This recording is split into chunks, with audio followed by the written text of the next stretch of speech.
Hello. Well, sorry we're running late. I was doing a film recce today. In fact, a film prep recce, and I came straight back from that into one production meeting, and then jumping on for another production meeting with a different department. So me and the inside man were chatting away, drinking wine and whatever. And then suddenly Stupenzolicious like, yeah. So what's going on? Are we doing the Nielsen ratings? Like, oh my god, it's 10 past 10. I didn't realize the time had flown by. So yeah, I knew we were taking a week off, but I was like, was that this week or no. week? So there's no Nielsen ratings next week because we will be filming, and in fact, Gary and I will be propping up the bar this time next week because it will be the end of the second day. Yeah. Hopefully, we will have got the meat of the filming out of the way, and we might be able to start like an hour later if we're lucky. But we shall see. Filming is not an exact science. Things can and do go wrong, touch wood, or sometimes things just take longer than you think. So there's all of that type of stuff to consider. But we shall see what happens.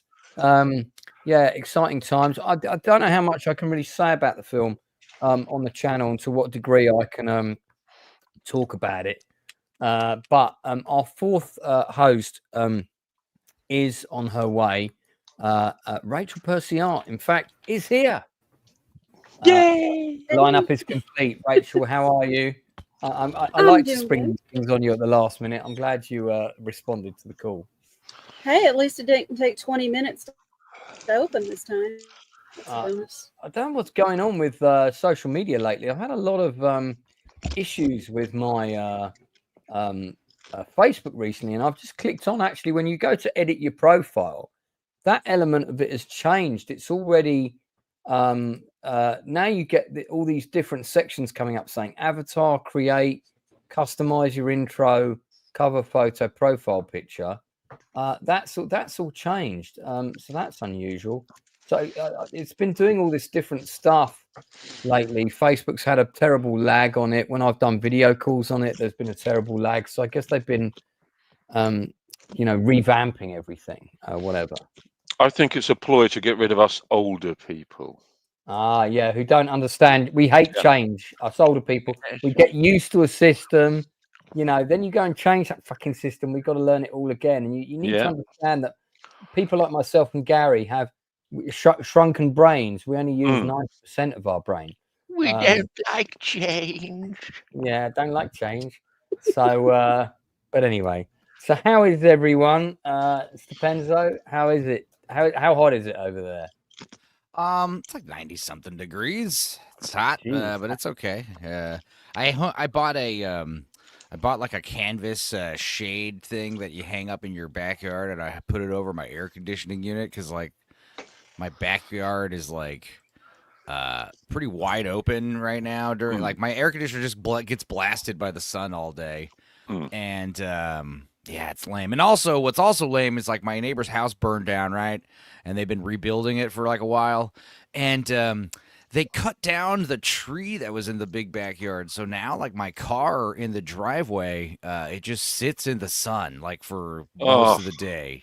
There was like, I didn't realize like how much that like tree like added shade to my driveway. But I've got a bunch of other trees that keep the house shady. But still, it's not too hot. I don't mind the heat. I prefer extreme heat over extreme cold.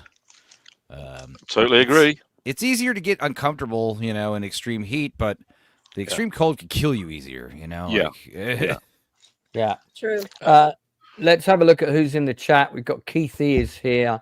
Great to see you. I thought we banned this guy. Oh, Stupenzo. Wait, that's you. Sorry. Wormy Spoons is here. Darth Plato is here. Axel Abodes is here. Rob Faulkner is here. Good to see you, Rob. Leroy would like to come on tonight. Leroy, I have 5 people already, but you can come on soon, I promise. But I like to keep the numbers short. Now, it's normally supposed to be 4, but I mean, toxic, I don't want to incur his wrath. Gary Bandio Sandwich Worthington is here. Razorhead is here. Yeah, great stuff. But Leroy, when we've got the short film out of the way next week, you can come on. You can come on early July because I think we're going to do a Wild West special at some point. Wild West a Wild West special Nielsen ratings. We've done a 2-hour top paint 10. your wagon discussion. Two-hour paint your wagon. Yeah, maybe. I unironically love paint your wagon. We may well do a Western. I want to do a Western type theme thing pretty soon. So, because guys, I have something to announce, which is, well, I mean, it's my channel. So yes, it is connected to the channel because it's my channel.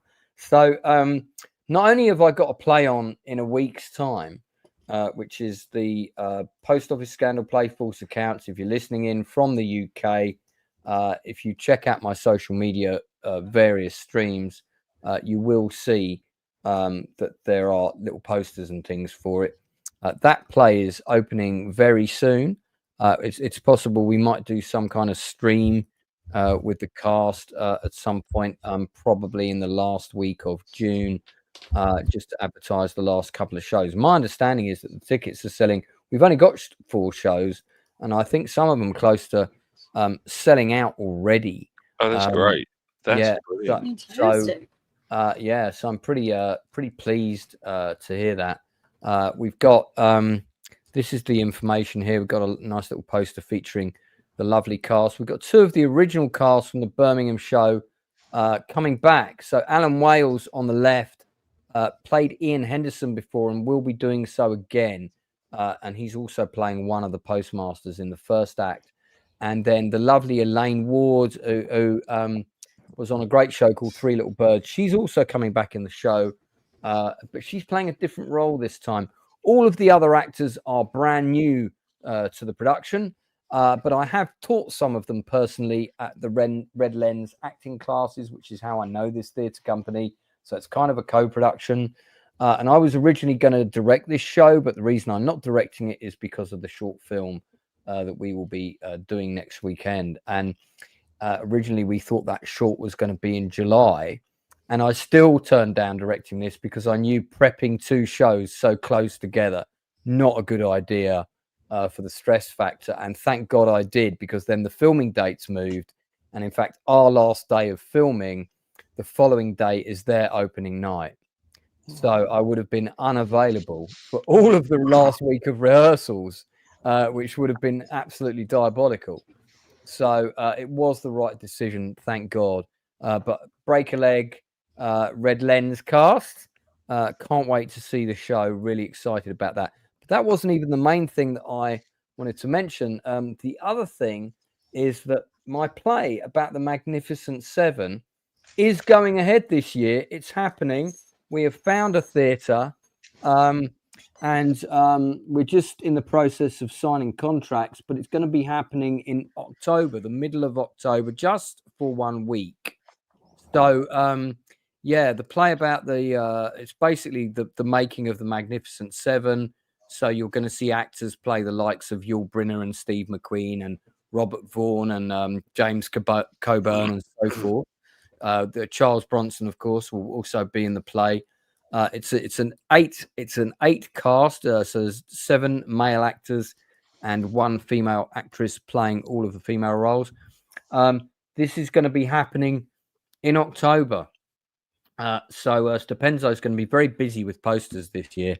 I mean, I always am, even without your help. So yeah, let's do it. Fantastic. So I'll be doing lots of reports on that. Do come and support it. It's only on for a week. I'm determined to sell it out. Fortunately, Inside Man is guaranteed to bring a coachload of 50 people on one night. Going to do a special Band of Brothers reunion. Not to that show though. So anyway, but let's move on to the actual Nielsen ratings and the reviews and so on that we've got lined up. Stupenzo has a show to recommend us all, but unfortunately I didn't have time to watch it because I've been so busy with production. I have got a documentary that I've seen. I have a feeling a lot of people will end up watching this. Do jump in. Yeah. I saw the trailer for this and it definitely looked really interesting. I think we talked about it. I know we talked about it on my show. But yeah, it they said it's like a really it's called Friendship.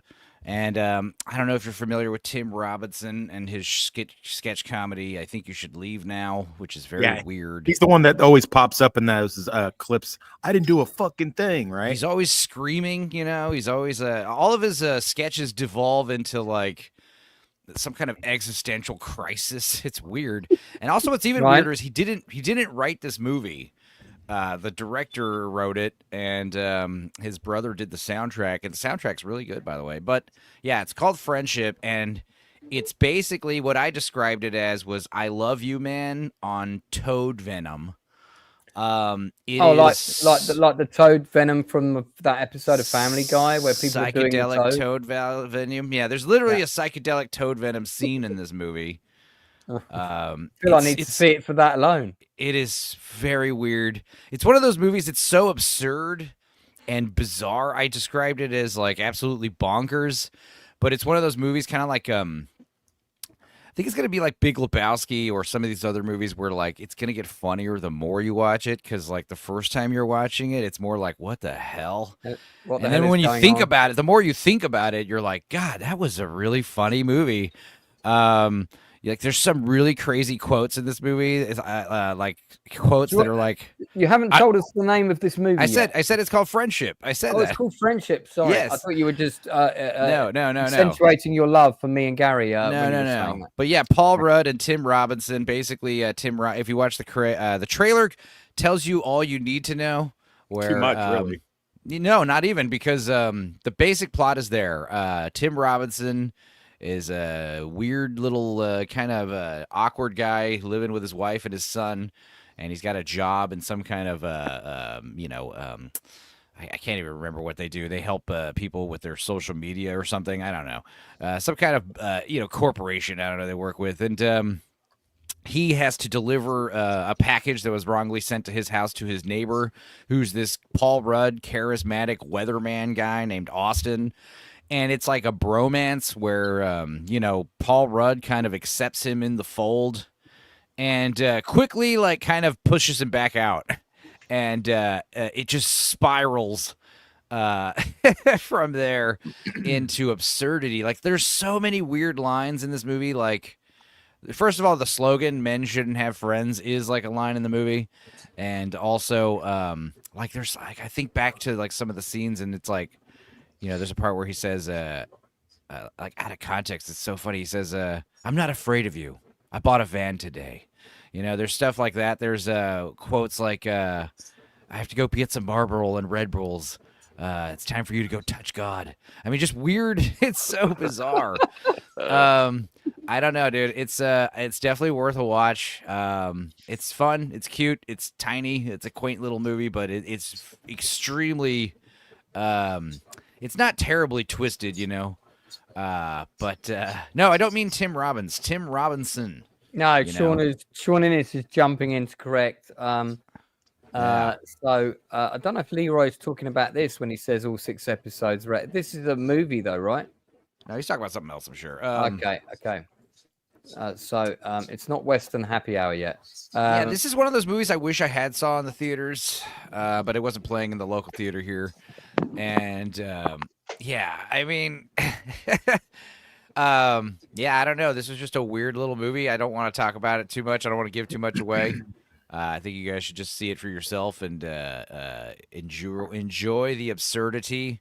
It's not too zany, It's not like Naked Gun style humor, but it is a strange one, and it's one of those movies. Like I said, like. I remember, like, I was definitely laughing a lot. My mom, I watched it with her too. She liked it too. We definitely laughed a lot, but it's one of those things where, like, there were, like, scenes that just, like, stayed with me for some reason. I don't know why, just, like, how weird it was. It was very Tim and Eric kind of, not really that hardcore, but, had kind of a little bit of Tim and Eric vibes. Yeah, I'm now. Yeah, but Paul Rudd's great. And like I said, he's kind of it's kind of the I Love You Man spiritual, not sequel, but like kind of like the answer, like the more darker, twisted version of I Love You Man, I Love You Man's a fun movie, but it's got its moments. This, I think, I haven't seen I Love You Man. Again, I was just thinking you were expressing your sentiments to myself and no, Gary. yeah, you should. I think that would be a good double feature. Watch I Love You Man, Yep. Yeah. and then watch this right after that. In fact, I don't think you can enjoy this without watching I Love You Man. Really, this is No, almost like I I think Love you You can. Man's Bizarro World, like side quill or something like that. Like it's like the Bizarro version of I Love You Man. Yeah, Right. it's a weird one, and it's also it's got some very funny stuff that I would love to talk about, but I think it's better to not spoil any of it. Yeah, no, don't spoil. Okay, cool. What would you give it out of 10? I'd give it a very hilarious 7 out of 10. I mean, it's still. I don't think it's gonna get pierce the zeitgeist as like these dumb Will Ferrell movies, like Step Brothers. Right. People love Step Brothers. I think it's pretty good. I've appreciated it more over time. I didn't like it that much as first. I was never that keen on it. I mean, maybe if yeah. I watched it now compared to the movies we've had lately, it's probably going to seem like a work of fucking genius. But, I liked this one a lot more than Step Brothers. I thought this one was just like much more my cup of tea. Keep in mind, I'm a really weird guy. Yeah, so. you are. Yeah, Yeah, but that's why you're Goes without welcome here. You're in good company here, as we know. So I liked it a lot, and so did Mom, which is always good.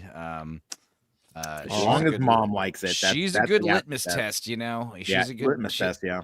Yeah, but Rummy Spoons is saying, I don't know about paying $20 for this movie on Amazon. I might put that on ice and some sandwiches in a dinghy and go for a row in the Bay of Skull Island. I've no idea. Not a bad idea. By that. Not a no bad idea idea. what you mean. Don't know what you're saying. I didn't pay $20 for it, obviously, either. It's one of those things where, like I said, if it had been playing in my local theater, I would have gone and checked it out. It would have been worth the price of admission in a theater with a bunch of strangers. I think that would have been fun. Leroy, man, come on now. It's saying I'm weird too, Stupenzo. That's why I'm still single. I don't think so. Listen, dude, I'm going to tell you now. I'll let you into a little secret. Everyone is weird. Everyone seems normal on the outside, but everyone is actually a little bit weird. Everyone's got their own bit of weird going on. I've heard it said that people are strange. When you're a stranger, people are strange. Yeah. People are strange. But I- chicks only like it when you neg them. They don't like it when you neg yourself. That's like a huge Yeah. As Toxic said, treat them mean, keep them keen. there you go. Yeah, You're check learning. the Toxic guidebook. I've got a copy of it now. Yeah. So, I'm embracing the mantra. Okay, all right. Toxic, did you have a rating for this? Because it sounds like you've seen it.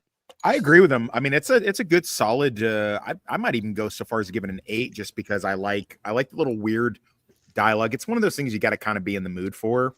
And again, yeah, it's hard to talk about without giving a lot of spoilers. It's like a funnier version of like The Gift or something like that. Yes, yeah. Yeah, that's right. You know what I mean? So, I mean, I guess also Katie Mary. I forgot to bring her up. Yeah, from the Last Sue Storm. She's actually pretty good in this one. Yeah. I don't mind. I don't mind this stuff. Like every now and then. Again, this will depend greatly on whether or not you like this kind of humor. But it also like I would take Stupenzo's recommendation and at least watch it. If you can't watch it as a double feature, at least watch Yes Man first, because Yes Man. I love you. I love you, man. I'm sorry. What did I say? Yes, man. That's Yes, stupid. man. Dumb. Disregard what I said. Yeah, I love you, man. Not yes, man. That's a completely different. I've never seen kettle of Yes fish. Man. Yeah. So, but yeah, I give it an 8. It's good. It's solid.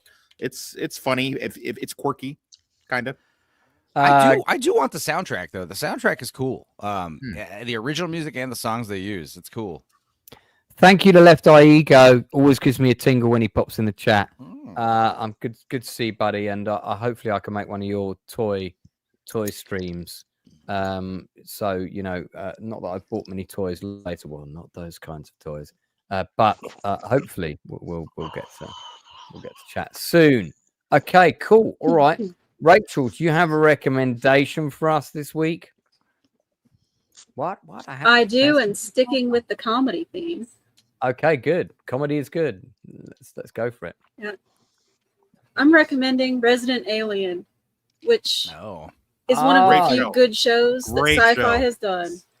It is a good show. I think we have talked about it, but a long time ago. Well, I have only here. seen I think I've seen all of the first season. I think maybe about half of the second. What season is it where the other alien race turns up and there's a bit of conflict there between him and a different alien? Is that I think the it's second season 3. Oh, okay. So I might have seen as far as the beginning of season 3. I only saw the first couple of episodes where the other alien was there. So, yeah, okay, talk about it. Why is this good? Why should people watch it if they haven't yet seen it?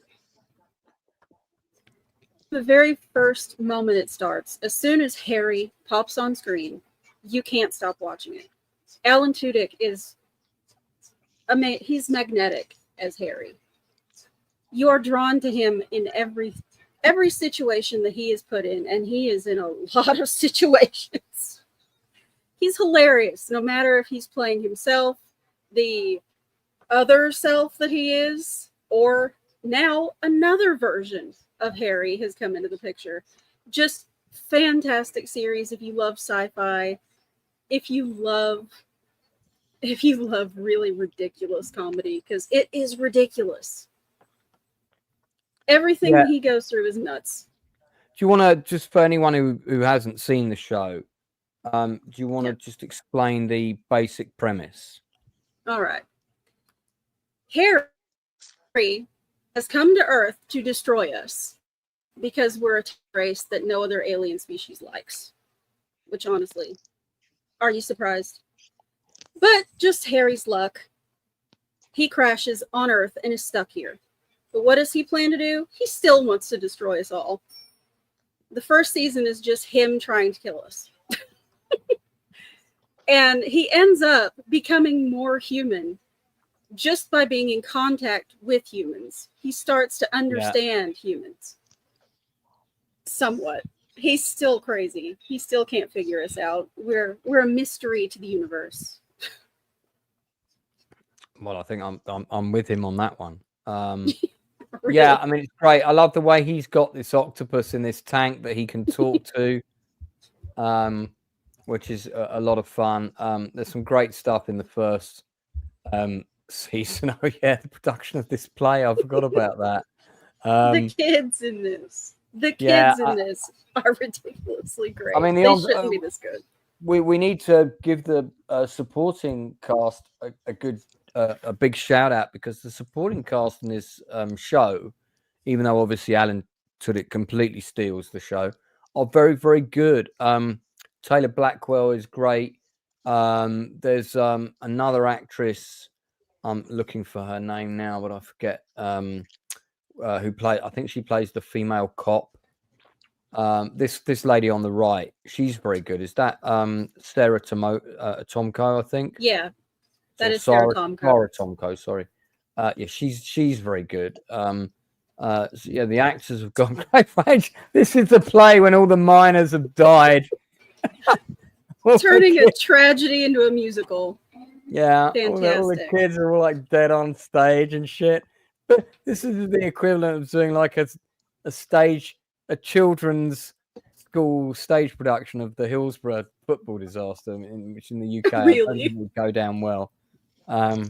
Yeah, so I mean, I did a stage play about Hillsborough, but it was not done in that fashion, shall we say? You never know, a dark comedy might work. And this is what he really looks like, and some people can see him and some can't.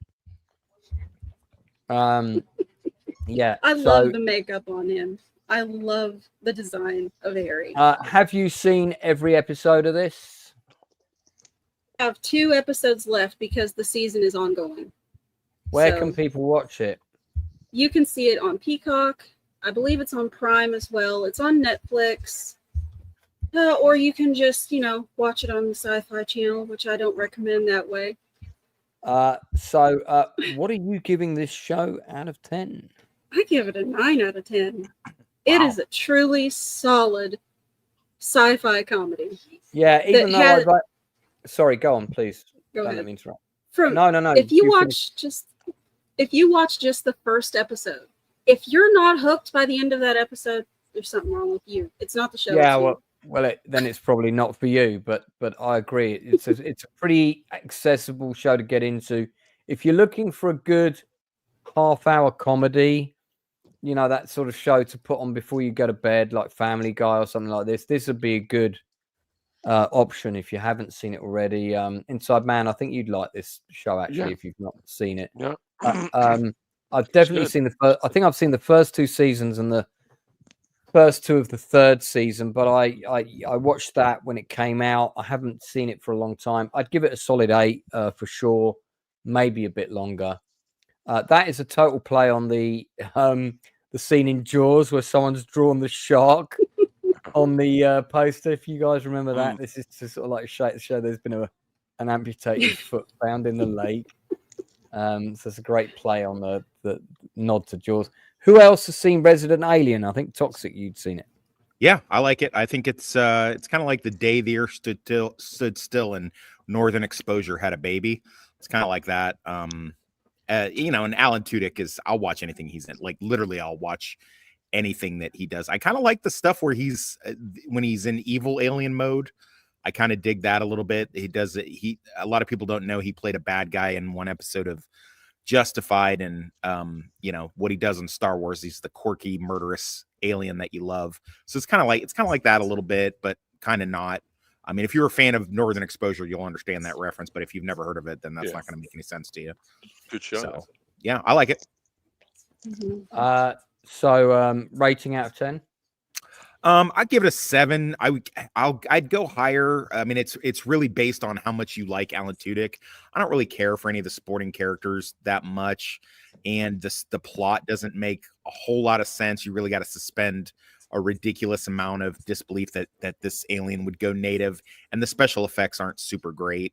But I mean, if you like Alan Tudyk, it's you know, I like what you said, where you know it's something you can put on while you're kind of doing other stuff or getting ready for bed or whatever instead of Family Guy. It's kind of like that a little bit. The Black Sheriff's pretty cool. He's pretty funny, and he gets to play the straight man to a lot of shenanigans, and he's pretty good at that. I feel like I seen him in something else where he was like a comedian or something, but I can't place him. I'd have to defer to your.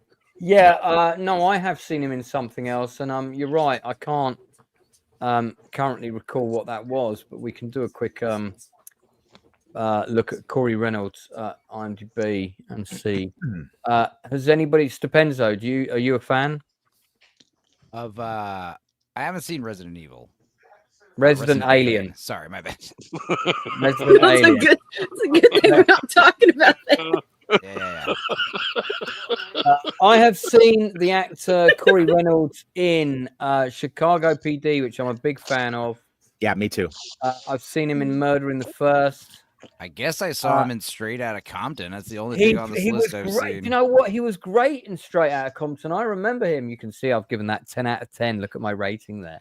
I do like Straight Outta Compton. I wish it covered more of the, you know, bad stuff like Dr. Dre and them did, but it didn't, you know, like all the other music biopics. It kind of soft shoot the stuff that NWA actually really did. It kind of soft shoot it a little bit. Yeah. It did, but it was still a good movie. As biopics go, it was good. No, it was. Facts.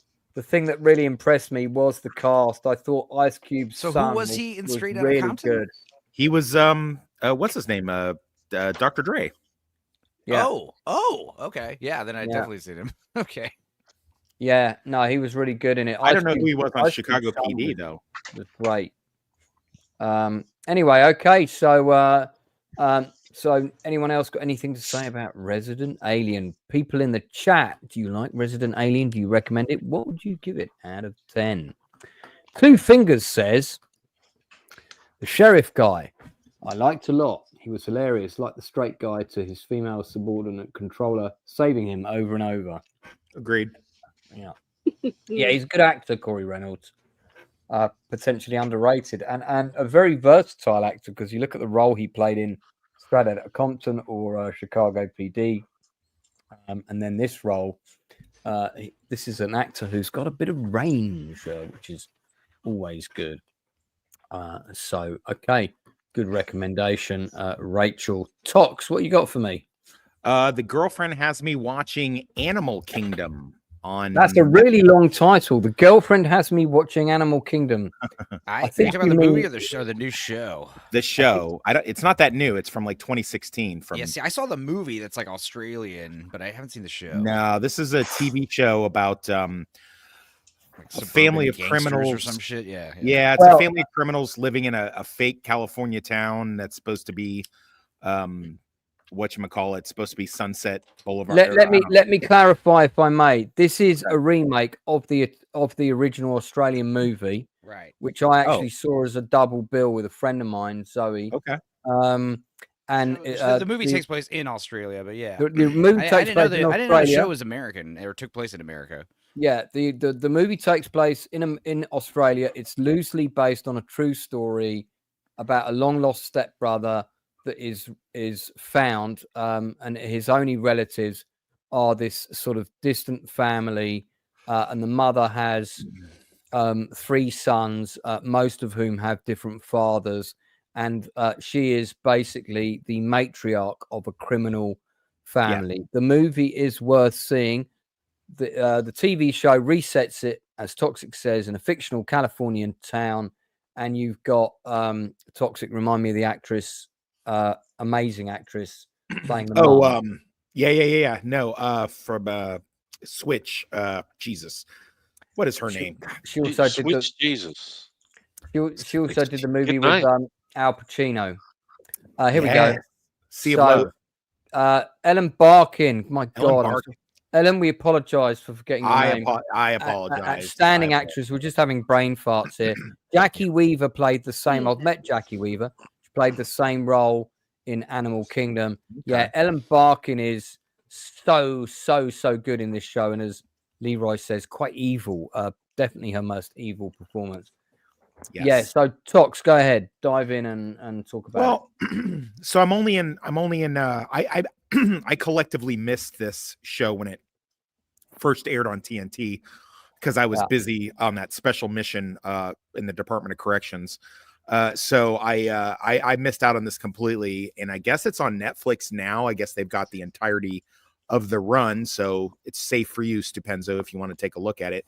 And it's pretty interesting. It's got a lot of qualities that I like. It's sort of Shield-esque in that way, maybe even a little Breaking Bad-ish. You can see like a lot of the stuff from the Shield and a lot of Breaking Bad has been kind of co-opted and put into this show.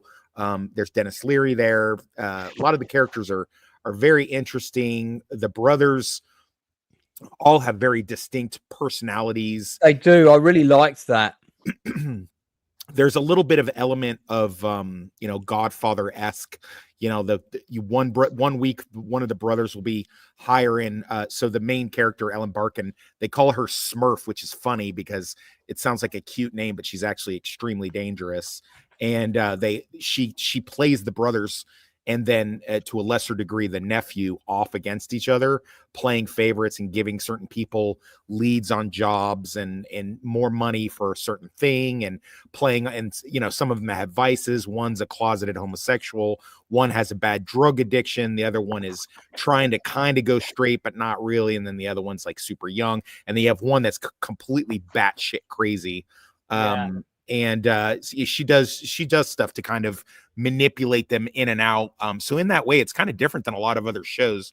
You don't see a lot of that. Each character each week kind of gets a little bit of room to shine, and they're all like very irredeemable characters. Like there's nobody in it that's just, when you start to think like, oh, okay, so this is the protagonist, and then this person's okay, then something completely balls to the wall crazy goes on, and you go, oh, okay, you think, oh, well, this guy's kind of bad, but he might be okay, and then he robs his drug dealer girlfriend after she ODs and leaves her to die, and you're like, oh, okay, so no, not him then.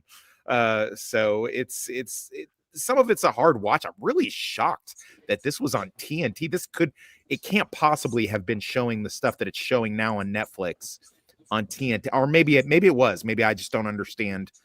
Is TNT a channel where they can show a lot of shit like nudity and cussing? I don't know about nudity in their 9 o'clock time slot. Yeah. Yeah, they do. Okay. They do. I mean, they they did Sons of Anarchy, and that had a lot of nudity and sex. I and No, haven't that's stuff. watched FX. basic TV in FX forever. was Sons of Anarchy. But Lance. didn't TNT distribute it in some countries, or am I getting that wrong? Maybe I got that wrong. Not that I'm aware, but you know what? You could be right. I'm not sure, but the last thing I know TNT from is like Castle. I used to watch Castle on TNT and stuff like that. So I don't really know what they were allowed to do. And like I said, maybe there was unedited versions that they filmed but didn't show, and now that it's on Netflix, now whatever the reason, on Netflix you get the unedited, like you get the raw shit. So it's probably a little bit darker and showing a little bit more stuff than The Shield, I guess. So if that's your threshold, that's pretty good. All of the performance, especially this screenshot you got right there, Sean Hadasoy. Yeah, Sean Hadasoy, amazing. So good, man. He's so good. I'll watch anything he's in because he can just jump from character to, and he's completely believable. And in this, I mean, every time he's on screen, he's sort of he gives powder keg, isn't he? Yeah, Anton Chigurh vibes. Like you're wondering if someone's going to live through the scene. Is he going to SA somebody? Is he going to just crash out completely? Everybody, I think on TikTok they call him, his character name / crash out, because he's always at any moment. And this is in a family full of violent felons, and he's the one. As soon as he shows up, they're like, "Man, I wish he was still in prison." So it's like interesting to note that, by the way, the actor on the left with the ponytail who plays, I think he's like the middle brother, he is actually English, and then the actor who plays the nephew also English, and the brother to the lead actor in Peaky Blinders. If you look, they're really similar.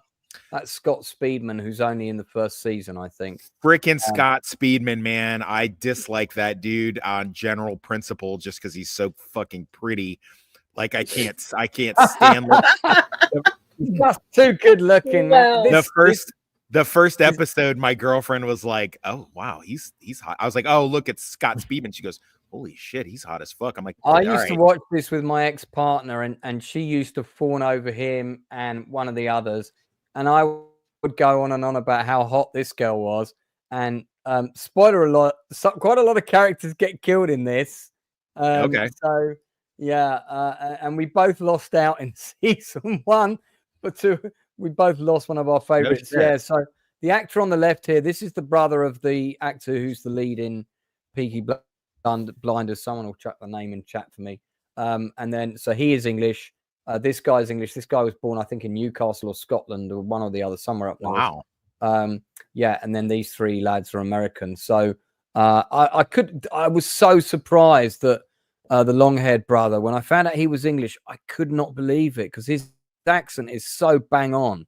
Yeah, California. British people are strangely much better at our accent than we are at trying to mimic you guys' accent for some reason. Did you want to give a quick demonstration of that, Toxic? Well, I try, lads. So do my best. I do my level best, but the septic always pops in when I least expect it, so I can't always. But I'm doing my best, aren't I? Yes. Go on, try an English accent now. So basically, Toxic can do a perfect Dick. He can do a perfect Dick Van Dyke. Dick Van Dyke, by the way, is 100 today. I think Dick Van Dyke's 100 today. He's still going. Shit. Look, yeah. No shit. Wow. So he was 100 on the weekend, maybe. Yeah. So happy birthday. Happy birthday, Dick Van Dyke. I think I can explain this. I watched a video with Christian Bale. He was talking about how it's much easier for his children to do American accents because in England you're much more subjected to American media, Western films and such, whereas the other way around, it seems like the only English accents you hear are those exaggerated period piece. So when you hear like an actual modern English accent, they're very rare. They're usually exaggerated. It's much more the "Hello, welcome to our Downtown Abbey," right? But clearly a lot of Australian shows must be playing in America because You got that Australian. Right, what's all this saying? Pretty bad. Right, what's all this saying? The Cockney accent, right? Stupid. Are you stupid?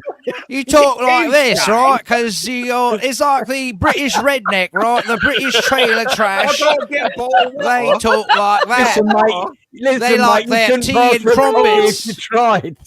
They like their tea and crumpets and blood sausage and all that, right?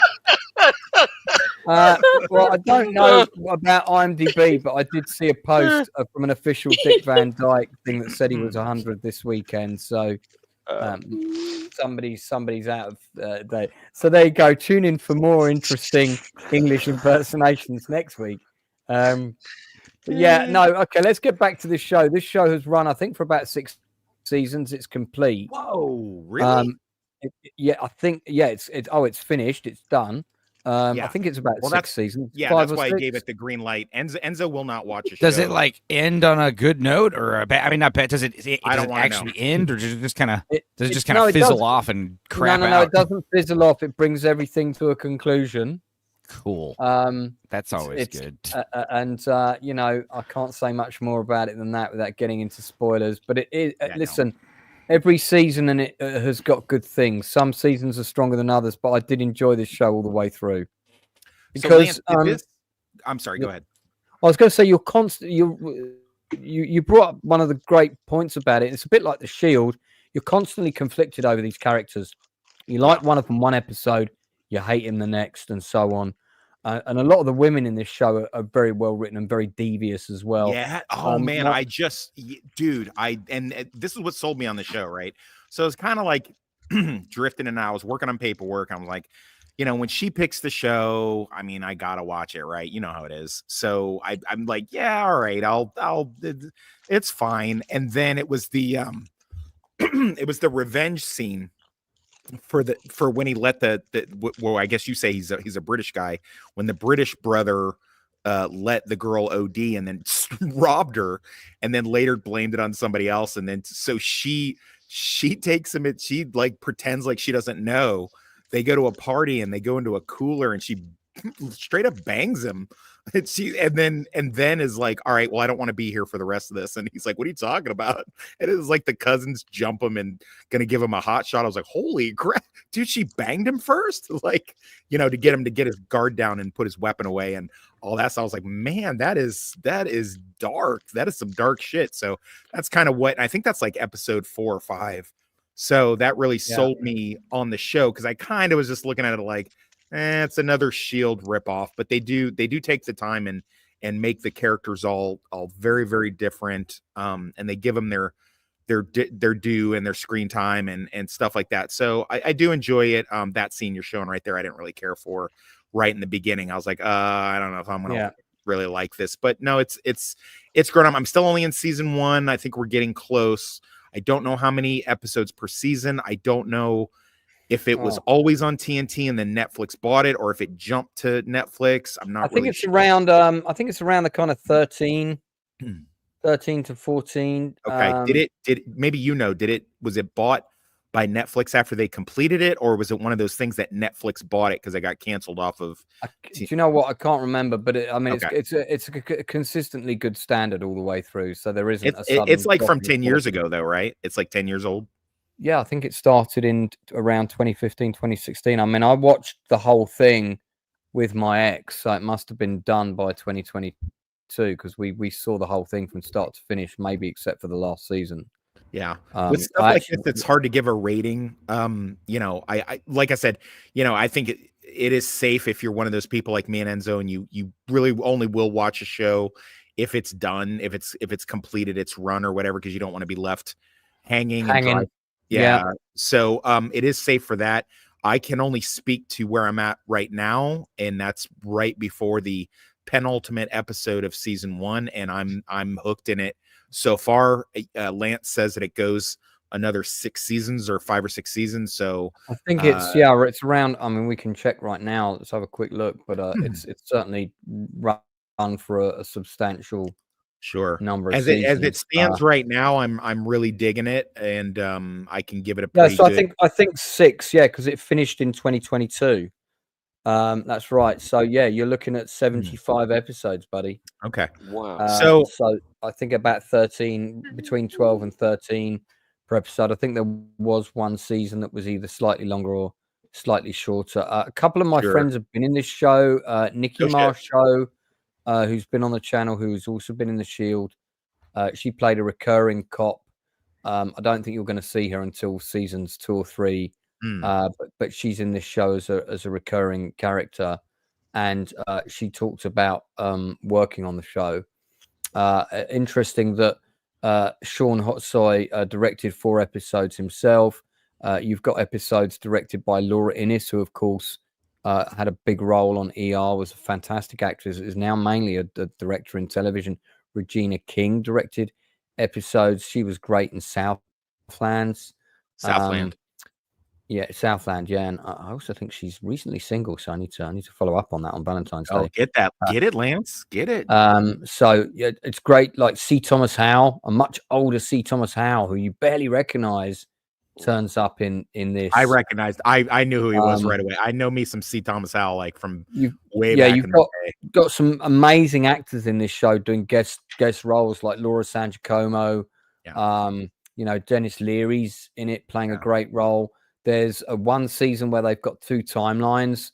So you're seeing younger Smurf and the stuff that younger Smurf went through. That's cool.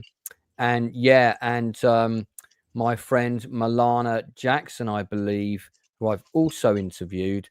I'm pretty sure, there's Nikki Marshall. She played Detective Sandra Yates. I think Milana Jackson, there you go. She played Pam. She played the younger Smurf's best friend. Both of those interviews are on my channel. We definitely covered Animal Kingdom on both of those interviews.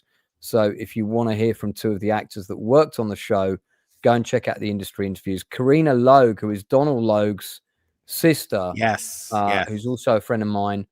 Karina is also on the show. You've got people like James Remar turns up in it from 48 Hours. And then the younger cast as well, the unknowns on this show, are all really great, especially some of the young the girl women. that plays the young nephew's girlfriend. Oh my God, she's manipulative. Amazing. Gosh, she's amazing. Every time she's on screen, it's something awesome with her. So she's really good. And then like I said, I'm not going to spoil anything, and I don't have much to spoil since I've only seen most of the first season. But I'd give it a heavy recommend. And if you're talking about Sylvia Rodriguez, if I remember rightly, and I had a video call with her during one of my acting workshops with this actress. So if it's her, I think it is her you're talking about. She is very good. She's great in the show. So Animal Kingdom, I mean, I know it's difficult to give it a rating out of 10, but overall, based on what you've seen so far, where would you put it? Yeah, I give it a solid 9. Yeah, I get the vibes of like the Shield. I feel like if you had asked me back in 2002 what I thought of the Shield, I think I could have given you a solid 9 then, and I would have been right with where it ended up. So I feel good about it. I feel good about giving it a solid 9 right now. I'm really surprised that regular TV was able to come up with something of this quality. This might be a show that we might look to do in the future. I don't think I'd do a 2 episode per thing on it, but I might do like a chew the fat per season. Yeah, like you did with Mr. In Between. Yeah, like so we might this might be something we might come to. So I definitely recommend it to all of the panel. I think it's probably up. I think it's everyone's taste, other than Stupenzo might have a shit fit about trying to commit to something with 75 shows. He can watch it at double speed. Watch it at double speed, be done with it in a weekend, and be fine. Dick Van Dyke is still alive, unless that was some kind of joke. He's still alive. He's still alive. He is still alive. Everyone's saying his birthday is December the 13th. All I'm telling you is I saw a load of posts wishing him happy 100. Maybe he was very sleepy on the 13th and people didn't realize he was still around. Sure. Final title, Thy Animal Kingdom Come. I see what you did there. Nice. They got my birthday. They got my birthday. You're supposed to hate Smurf, Leroy. You've got to have characters you hate in shows. Otherwise, shows don't work. This is I recommend this show. I've seen the whole thing. I give it a solid 9. Nice. Some people redeem themselves, some people don't. And some of the characters that look like they're going to redeem themselves don't make it to the end of the final reel. Yikes. So, you know, there's lots of stuff going on. Darth Plato's mentioned Frontier. That is a good show, apparently. I haven't seen it. But Leroy likes it. Jason Momoa's best. Not seen James Remar, very underappreciated actor. There's a reason why James Remar didn't work a lot, but I won't get into that. I think we all know. Just do a line of cocaine? What's going on there? Somebody got caught. Well, that was James Remar, wasn't it? Watch the Sounded Gail like Ann he Hurd snorted a big interview. fat gator tail. Watch the Gail Ann Hurd interview where she talks about how Michael Biehn came onto Aliens. I thought I was being subtle. Yeah, so Subtle as a chainsaw, my friend. Subtle as a chainsaw. listen, he you know, I mean, it's great that he's back in stuff. I would love to see him in more stuff. Yeah, me too. Yeah, I think it's don't, great. you know, just don't buy narcotics from undercover policemen in England if you can help it. Yeah. Well, you know, at least it worked out for the best that he lost that role, unfortunately for him. Quite possibly, yeah. I would like an alternate universe where I see him as Hicks, and I think me that too. would have been pretty interesting. Yeah. I think that alternate universe basically ends with him demanding favors from Ripley at the end of the final reel. Then her having to stay in the power armor suit to rip off his wiener, and you know, it's a completely different movie, man. Get away from me, you bitch. Well, funny enough, Leroy liked Predator, Killer of Killers. We talked about that last week. Some good ideas, not a great film. You know, I'm sorry, but any film that puts a man on the outside of a wing of an aircraft in World War II and has him still flying it and repairing it at the same time, I'm going to have to call bullshit. We did talk about Predator last week, right? We did. I'm sure we did. Yeah. So Michael Beach is a great actor. I love Michael Beach. He's a fantastic actor. He's done some really great TV work that a lot of people probably have missed. And I think he had a quite pretty good supporting role in ER at one point, if I remember. Yeah. He's the one that gave AIDS to the one doctor. Well remembered, yeah. Okay, so Animal Kingdom, it's a recommendation from me and Toxic. I don't think anybody else has seen it. So let's move on. Inside Man, what do you have? Well, I thought I'd go a little bit highbrow this week. So what? I'm so sorry. So He's lying. I no. I picked Carry On Camping. Oh my god. Yeah, which is our American chums probably won't know Carry On Camping, but it's a British institution, the Carry On films, with Sid James, Kenneth Williams, Peter Butterworth, Joan Sims, Hattie Jakes, Charles Hawtrey, etc., etc. And what was the name of the actor that was really tall? Bernard Bresslaw. Bernard Bresslaw, who played the Cyclops in Krull. Yes, he did. I thought this was a horror film, like Carrion, like no. Well, I mean, I'm not gonna lie. I thought this is crazy. Depends, some people think it is a horror film. It depends what generation they come from. Yeah. It's utterly ridiculous. It's a ridiculous movie. The premise of it is that there's this campsite. So we have these two characters, Sid and Bernie, and they want to take their girlfriends on a kind of semi-romantic weekend, but they want to take them to this campsite. Of course, they're at the cinema and they're watching, as you used to in the 1970s in England. The only way that you could actually see naked people on film was to see a kind of a naturist movie in the cinema in the 60s and 70s. So they saw this naturist movie and they took a note of the campsite. They decided that they were going to go on a camping holiday and take their two rather prudish girlfriends on this holiday. And of course, when they turn up, it turns out not to be the same campsite, and a bunch of other stuff ensues involving Kenneth Williams, who plays Dr. Soper, and Hattie Jakes, his partner in crime, who are looking after these young, supposedly schoolgirls who are evidently in their 30s. Mate, that's one of the main corridors at Pinewood Film Studios. Yes, it is. Yes, it is. Yeah. Just recognised it. Yeah. Yeah. That corridor is still there. It is still there. I know exactly which corridor that is yeah. as well. It's right round the corner from the well, it connects what used to be the restaurant to That's the right. place where you could go and buy the bits and bobs. Yeah. That's it. That's the one. Yeah. But it's funny. The actual campsite itself, where the campsite was, is the car park at Pinewood now. So, and where the old cow sheds were. Yeah. So, yeah. Because that's Heatherden Hall in the background there, isn't it? It is. Yeah. So, guys, if you see that room with those high windows in the back corner there, that white building, I got married in that room. So there you go. Although this wasn't happening at the time, I need to point out. Yeah, and of course, Who Dares Wins was filmed there. From Russia with Love as well was filmed there. We can't talk about this film without talking about Valerie, who's on screen now. Valerie Leon. Oh, yes, yeah. Is there actual nudity in this movie? There kind of is, but you have to. There's a side boob. Yeah, it's on the poster. It's the girl on the poster. Yeah. Oh, yeah. So I just watched the movie at 20x speed, and yeah. Well, in the last 2 minutes. Right. And there's only one nudity scene, and it's the part on the cover of the movie, and you don't even see nipple, sort of, barely. But there is an interesting thing where, like, Austin Powers 2 rips off the tent silhouette scene. Oh, totally, yeah. Totally. Yeah, I was like, wow, that's interesting. I love the fact that basically, I absorb movies like Neo in The Matrix when he learns Kung Fu. You know?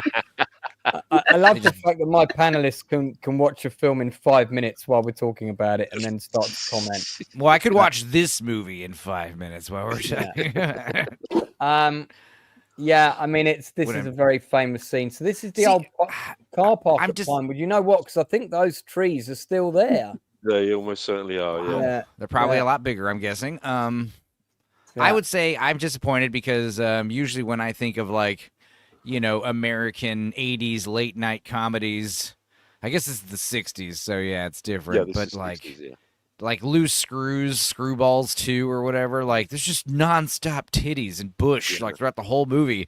This one tonally it's the same. Tonally it's the same, but there's no nudity, so it's just like 100% crap all the way through. That's because it was made in 1969. The sexual revolution needed to happen sooner, I guess. Well, Screwballs was made in the 80s, by which time boob was, you know, happening on screen. Oh yeah, USA Up All Night. Isn't this the scene where it's like that'll cost £1? Yeah, it was Josh Fiddler, isn't it? Yeah. Mr. Fiddler runs the campsite. So when someone turns up with their car, right? So for your car, that's £1. How much does it cost to pitch a tent? Another £1. And then so where can we plug in for the electrics? That's another £1. Everything costs another £1. When £1 back in 1969 was probably about 20 quid today. Yeah, I mean it's funny looking at those big old pound notes though. Those great big things that they're handing over. You know, that's Bernard Breslaw, who went to school with the father of one of my best friends. They were in the same class. And and his partner Sid James, he was actually, believe it or not, he was South African, and he was a song and dance man as well. He was known predominantly as being a song and dance man, but of course he got into movies because of his face. And strangely enough, it's a weird little thing.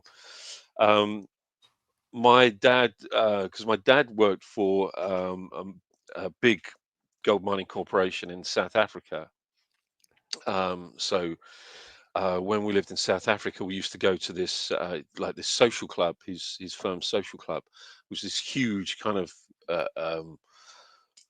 sort of colonial mansion sort of out in the sticks, and they had a boxing club there, and Sid James actually used to box out of this particular sports club, and they had all photographs of Sid James when he was a youngster as a boxer, and I'm very, very proud of him being a South African. But yeah, you'd never believe that he was a South African. And some of the movies that he was in, things like Lavender Hill Mob, among many other great British movies.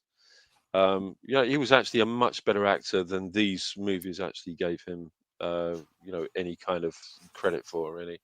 And the same with Kenneth Williams, who's a Shakespearean actor who worked on stage with Orson Welles. But you'd never believe that either. But So, he had that distinctive voice, didn't he? That matron, take them away. So that's pretty similar to Toxic's British accent there. Remarkable similarity. I mean, looking back, obviously, again, I hate to use the phrase, and we feel like we use it on this channel a lot. Yeah. They are of their time. They are of their time. Yeah. But there is one that I really do like this film. And it's the one Carry On that I'll happily sit down and watch if it's on the telly. This is my favourite, Carry On Up the Khyber. That's great. Set in Afghanistan, the Khyber Pass. Yeah, filmed in Wales. Filmed in Wales, and again at Pinewood Film Studios. Yeah.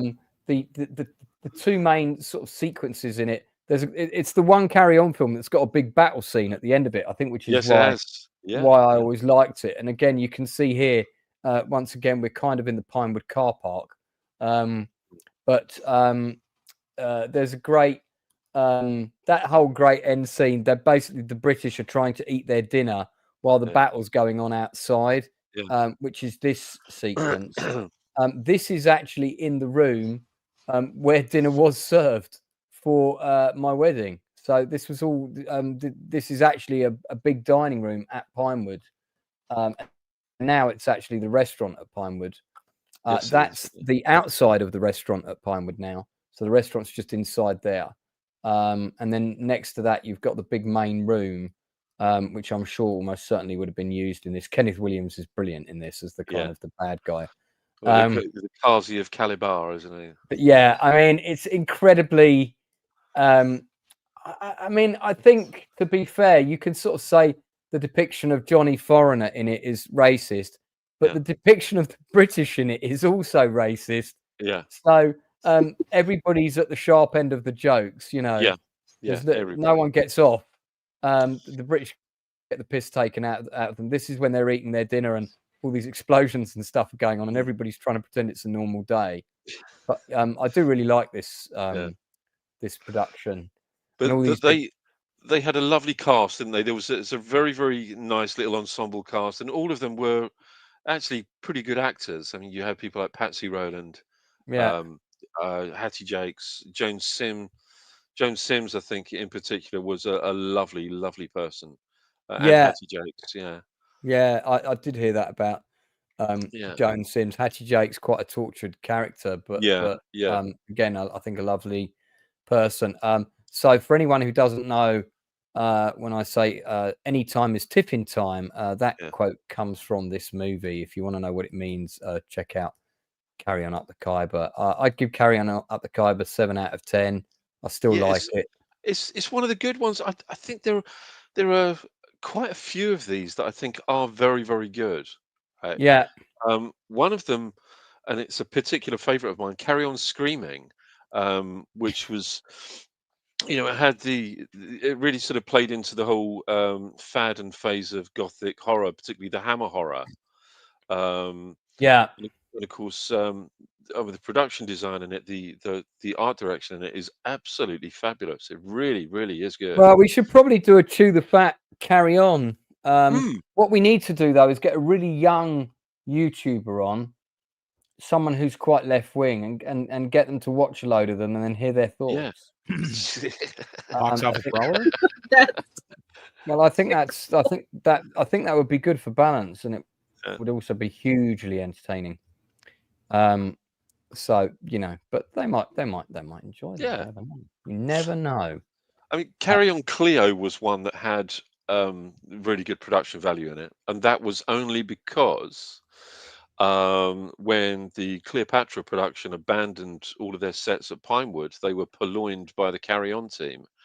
That's right. They were repurposed for Carry On Cleo in anticipation of the Cleopatra movie.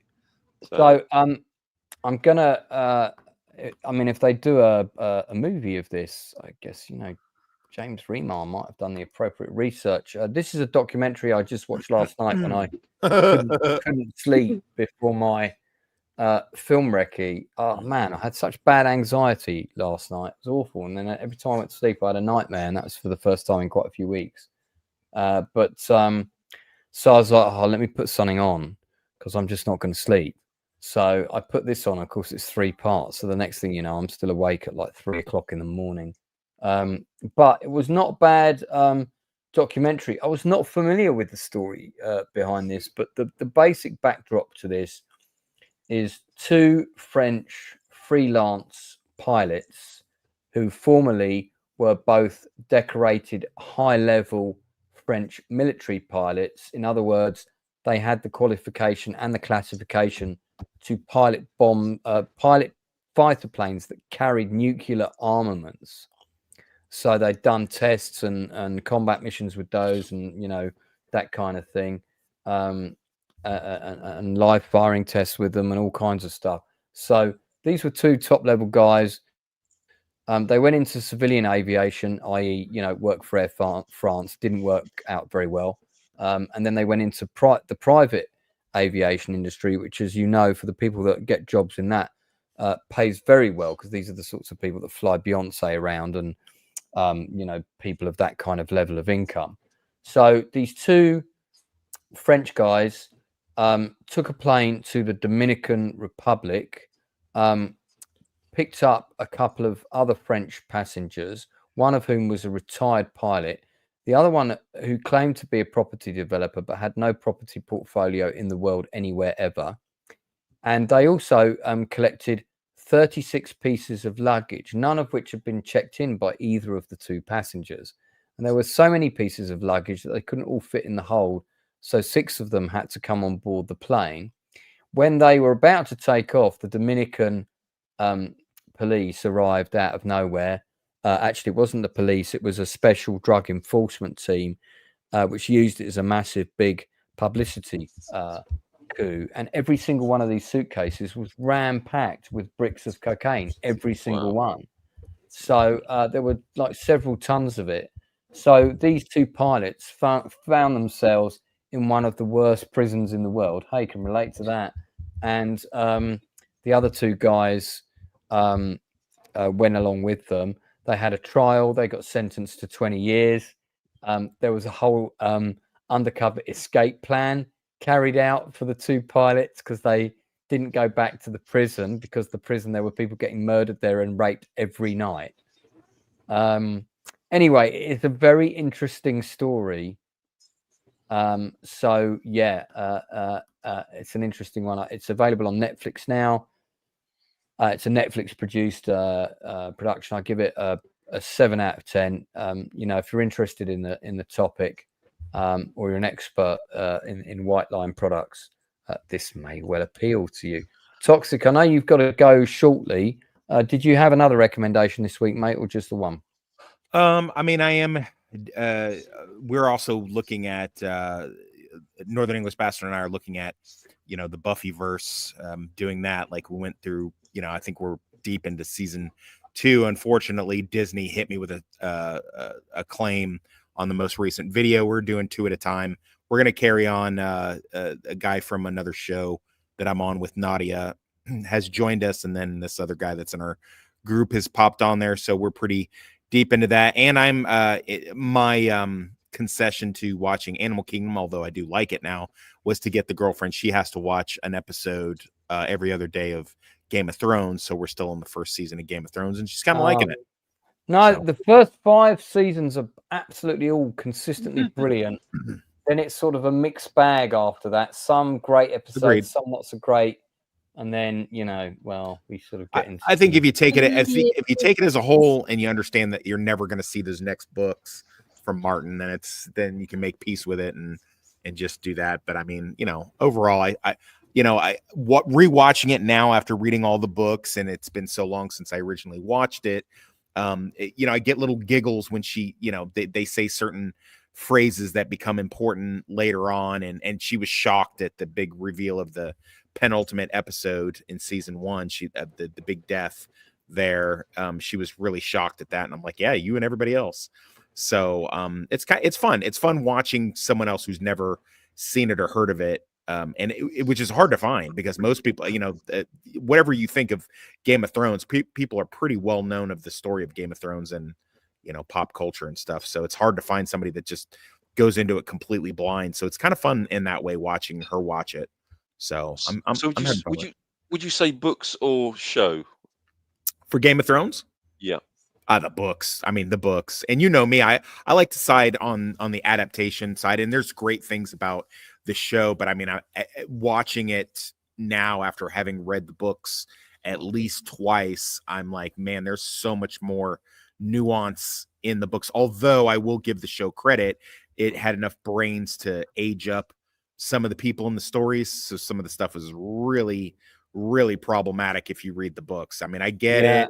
It's another time. I know. Yeah. I got it. But I mean, it's still like when you're hearing about a 12-year-old getting essayed on her wedding night, it's like, ugh, that's a little, that old enough to bleed, old enough to breed thing that Martin put in there is a little bit. I mean, whether or not that was okay at the time, and maybe it was, but I'm just like, ugh, that's yikes. But yeah, no, I'm liking it. I like the performance. I mean, I do know where it's headed, but I'm not one of those people that I didn't really like cry that hard, when it ended and was like, why didn't I get my happy ending and stuff? I kind of didn't think that I was going to get one. Well, it wasn't a happy ending that annoyed me. It was the illogic of certain things, but sure. That's a whole other stream.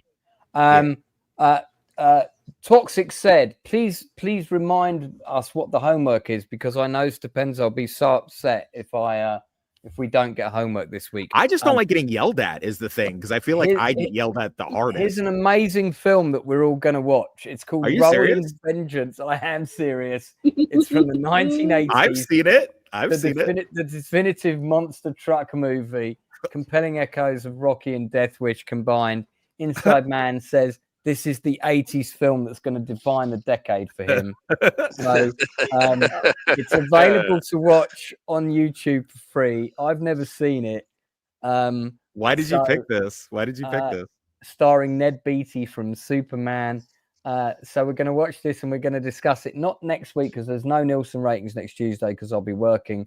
It's in 2 weeks' time. Rolling Vengeance, starring Ned Beatty and Lisa Howard.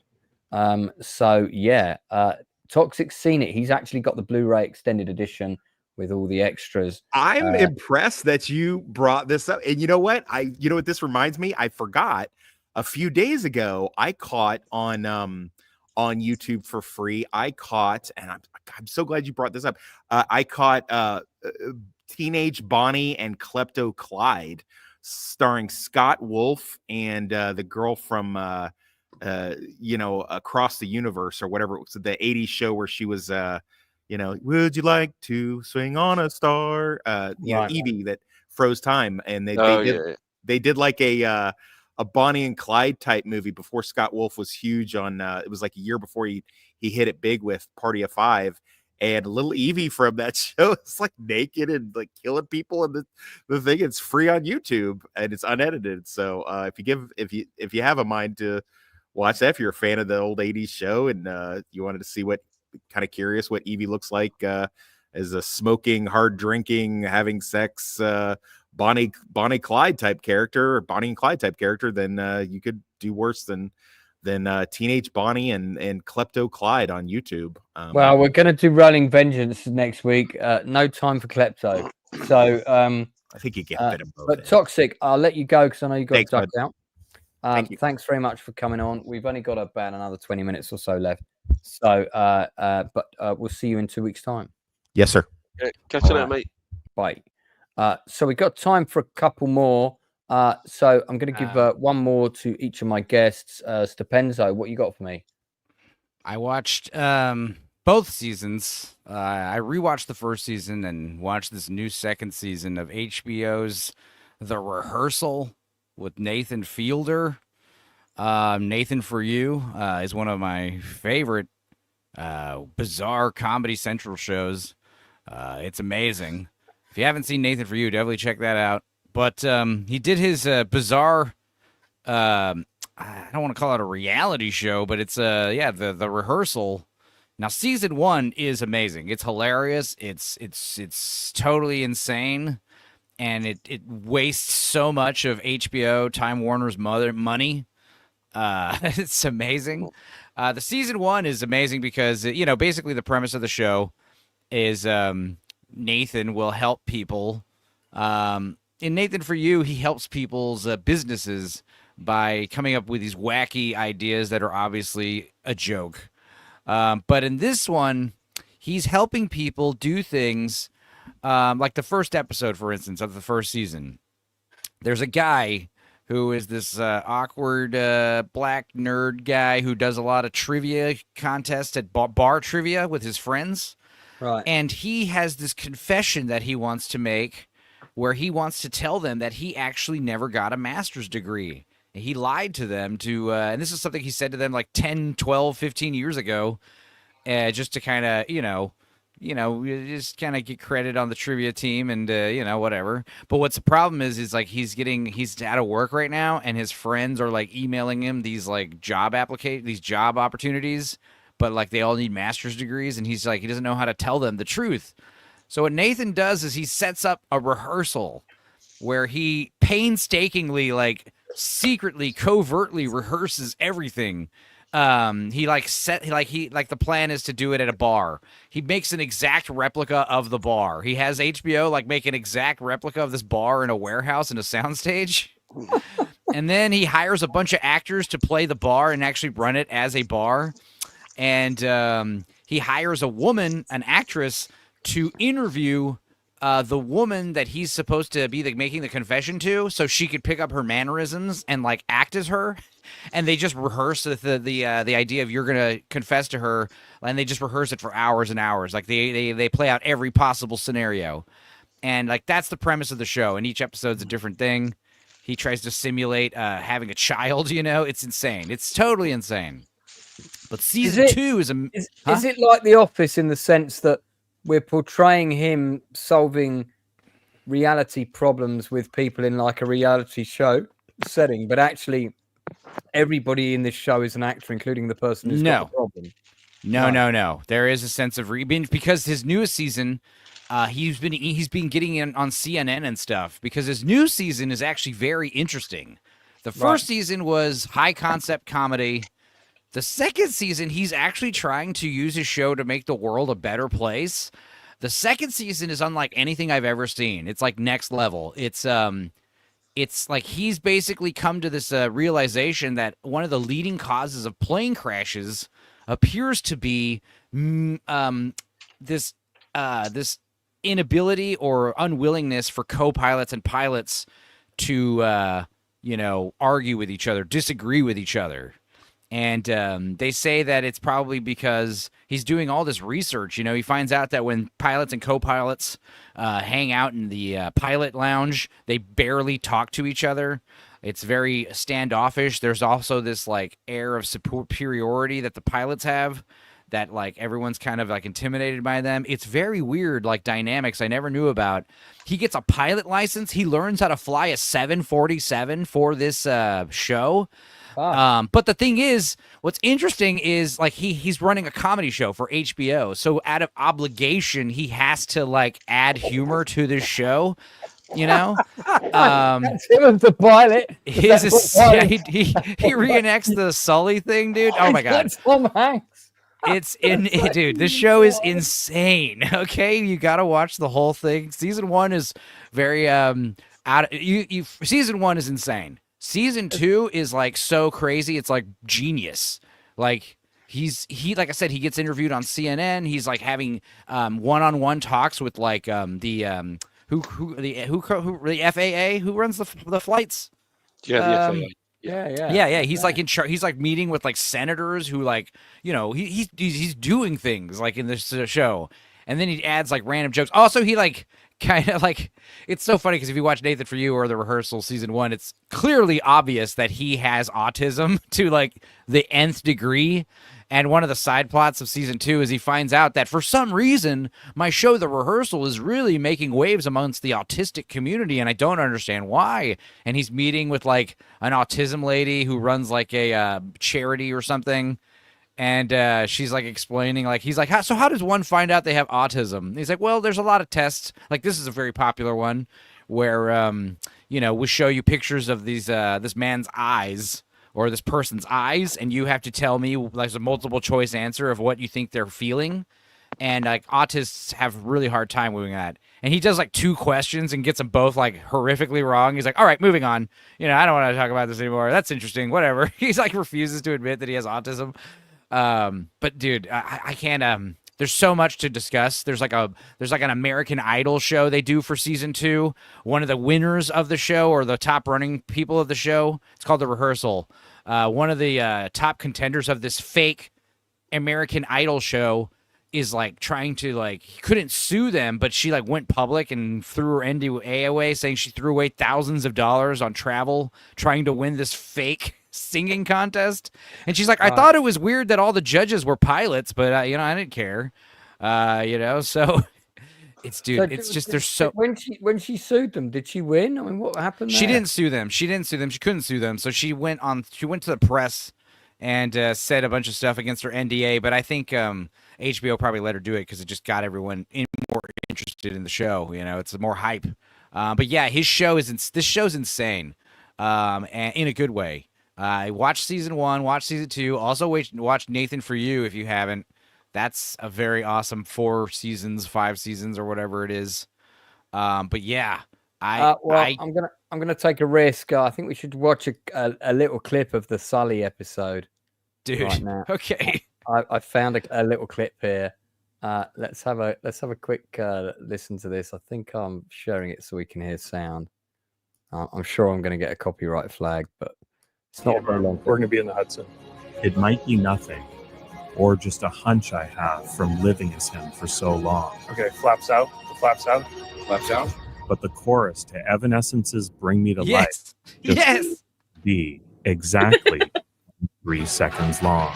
All right, pause it.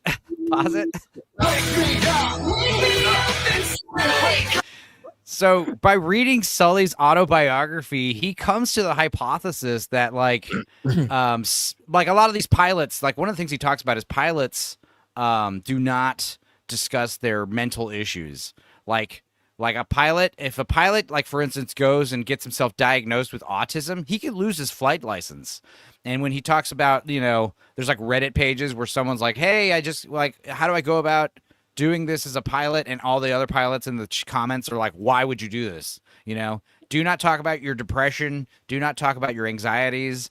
If you're a pilot and you're good to go, you got your license, do not do anything to jeopardize that. Because if you have any kind of mental health issues, they can revoke your license. Yeah. So he's under the theory that Sully was dealing with a lot of pent up emotions. And then at one point, the iPod becomes a thing. And he starts noticing in his autobiography around the same time that he starts mentioning like song lyrics. He starts bringing up music, specifically Evanescence. And he's under the impression that Sully, what's his name? His first name. Sully is like a huge Evanescence fan. And yeah, he has this hypothesis that during the big, upside down flight maneuver he did, he theorizes that maybe he listened to Evanescence to like pump him up. It's insane, dude. And it all makes sense too. It's fucking. So yeah, let's watch a bit more. Playing. Yeah. 250 feet in the air.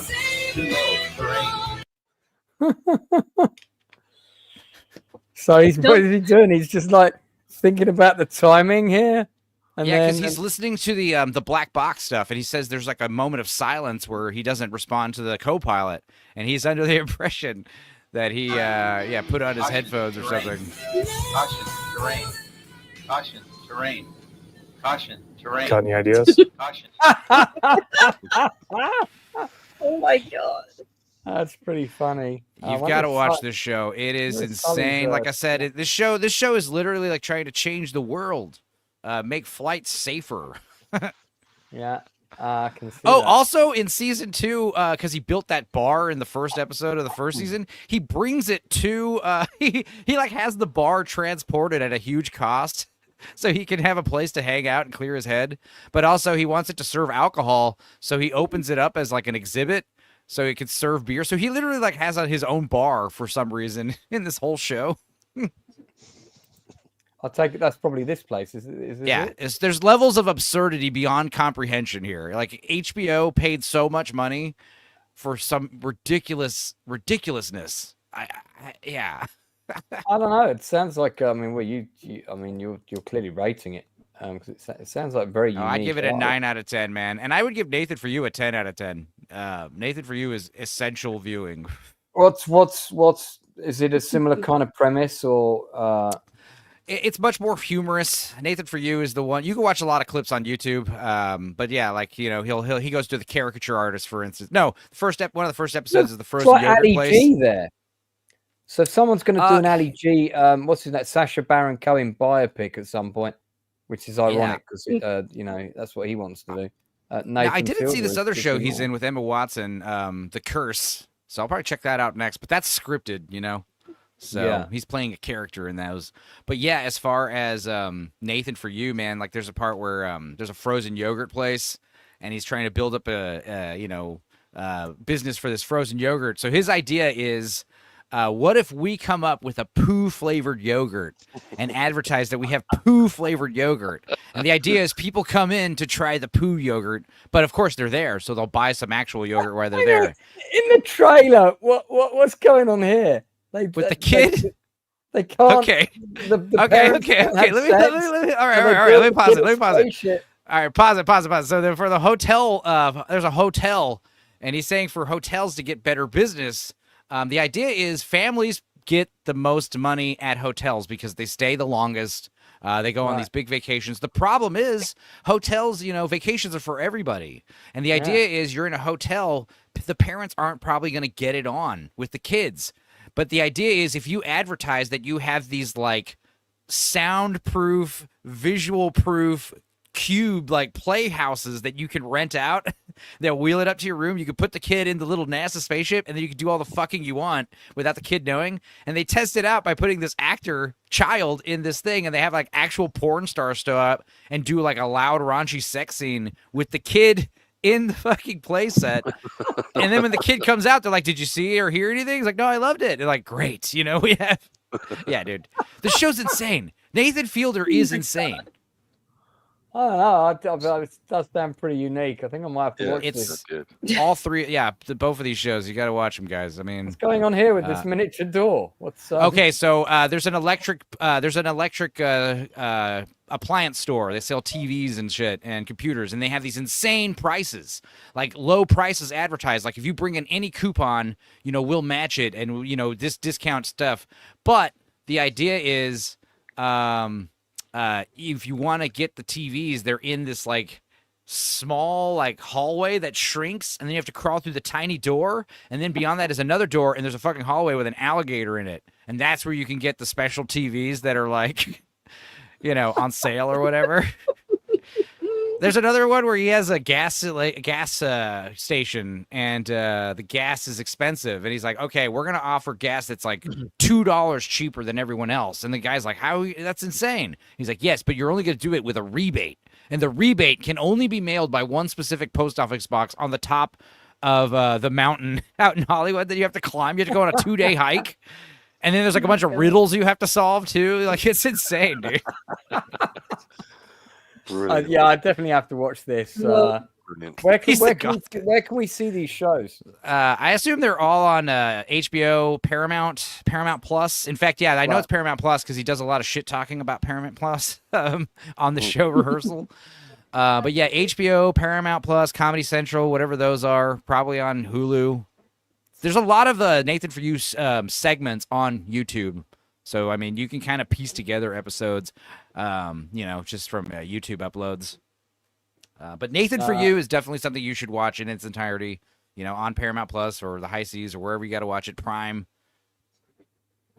So in the chat, Two Fingers and Sean Innes are getting to know each other. I like to see people bonding in my chat. That's great. So Two Fingers.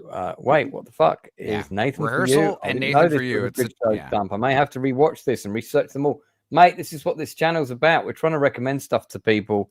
We're not just here to talk about Predator and Star Wars. In fact, preferably neither of those things.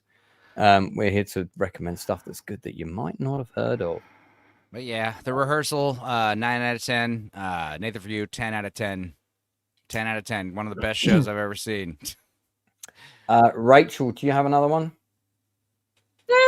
My mind is jumping between 3 or 4 different things, so skip me or I'll talk about all of them at once.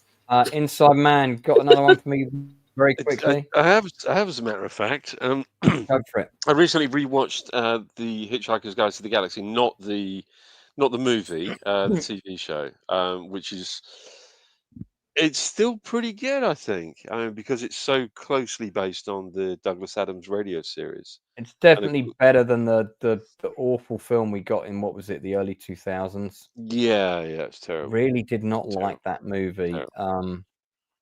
Yeah, I think. Well, sorry, it's your pick. Go ahead. Yeah, I mean, excuse me. For anyone who doesn't know the Hitchhiker's Guide to the Galaxy, and I'm sure everybody on this panel knows Hitchhiker's Guide to the Galaxy, it was originally a BBC Radio 4 series that would play, I think, every Sunday in the summer of '78. So it was a 6-part. Yeah, it was originally based. No, the book actually was based on the radio series. Oh, so the radio show came out before. The radio show was first. Then the book was based on the radio show. Then they did the second season of the radio show, and then subsequently they did the TV series. But what's amazing, I think, about this television series, although it has an awful lot of the terrible BBC Radiophonic Workshop sound effects that were obviously pre-used in early Doctor Who. I used to have the vinyl record with all those on. Yeah. And also, some of the dreadful, not quite optical effects that they have, with the spaceship, the Starship Heart of Gold, and all that kind of stuff, and the missiles coming from Magrathea. But the key thing is that the most impressive part of the show itself, apart from the writing, is the guide. It's the guide itself, the graphics, the guide graphics, which were all hand-drawn, hand-painted graphics, and it was done all on a rostrum camera, so it was all animated, all hand animated. Yeah, they're amazing. They still look fantastic today. Yeah, they look absolutely incredible. Toxic will be pleased to know. I know he's gone, but he'll be pleased to know that the lead actors David Dixon and Simon Jones, as seen here in 1981, so going back quite some time. 19 was that 35 years ago, are both still alive. Yeah. I mean, Simon Jones is is on loads of stuff. I think he was in Blackadder, wasn't he? Yeah, he's always popping up in things. I haven't seen Dixon in so much stuff. No. I mean, he was a different full prefect from the radio series. That was played by Geoffrey McGivern. But Mark Wing Davey played Zaphod Beeblebrox in this. And I still think he's the best Zaphod Beeblebrox. I think he's... Yeah, the last thing he did was a short film called The Magician's Wife in 2010. And then Anna Karenina, before Anna that. Karenina, yeah. I forgot he was in Holding On. That's such a good TV show.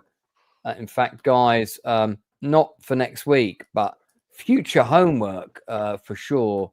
This is definitely a show everybody should watch. It's a BBC drama from 1997. One of the actors has a role. Oh, right, okay. I don't know if you've seen it, but it's Adrian Shergold. But it's got a huge raft of British stars in it, and it's very similar to the Robert Altman film Shortcuts, which the writer really admit that he it inspired him, and it follows the minutiae of several lives of different Londoners across a wide cultural and racial tapestry, and how one event affects all of them in turn. And it's got a great twist on the final episode. I really love it as a show. I think it's one of the best British dramas ever made. But sorry to jump topics. Yeah, I'm going to hunt that one out. I'm definitely going to hunt that one out. Do check that out, guys. I think Rachel, I think you'd like this. It has David Morrissey in it. Yeah, from The Walking Dead. Yeah. There's a lot of other very well-known actors in it who are not on the cover. I mean, it's got a huge ensemble cast. So you will see a lot of other known faces in there. It's really good, but it really the shocking incident that occurs at the end of episode 1 really, like, oh my god, what, you know, and suddenly one of the main characters is gone, and you thought that the whole show was going to revolve around them, and then it takes a very different direction, and I really like the music in the show as well. There's a great monologue at the end of the show that's done by Phil Daniels, and I used to have that monologue on my Walkman. I liked it so much. Darth Plato for $5 says, tomorrow is the 210th anniversary of Waterloo. Is anyone going to watch the Steiger Plummer 1970s classic? Well, I mean, Inside Man actually took part in the actual battle itself, because he's 275 years old. Well, so, I actually have something to say about that. Believe it or not, one of my direct descendants, my cousin, who is a military man, who's served in the British Army, he was tracing our family tree.